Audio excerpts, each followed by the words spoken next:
My dissertation is an interdisciplinary project that draws on critical theory, feminist studies, and contemporary literature in order to posit the aesthetic and conceptual significance of weird fiction, a subgenre of horror in the contemporary moment.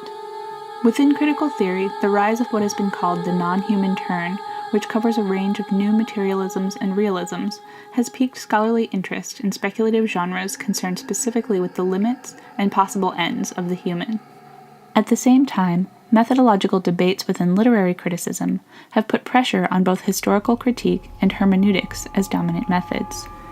I see both of these conversations as essentially problems of scale, in which the human register of lives and history, measured in years, decades, and centuries, comes into conflict with inhuman scales of the planet in deep time, seemingly unmappable systems such as climate or capitalism, the micropolitics of the life sciences, or the textual scale of aesthetics and form. My dissertation, Weird Reading, Horror as Radical Politics at the End of the World, looks to horror fiction in the weird tradition as offering affective negotiations of these scalar conflicts by explicitly addressing questions of the inhuman, while also disrupting socially structuring libidinal investments such as fantasies of whiteness, scientific progress, or gender binaries. It argues that readers might find in horror, if not a solution to, at least an attempt to acknowledge and grapple with the discomfort of these scale-frame disjunctions in a way that renders these complex topics interesting and accessible via the narrative pleasures, disturbances, and discomforts that horror produces.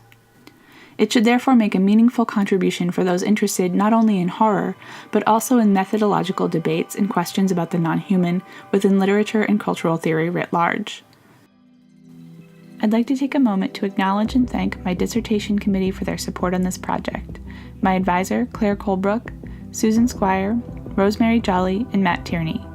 Thank you also to the English Department, the Women's Gender and Sexuality Studies Department, and the Graduate School at Penn State.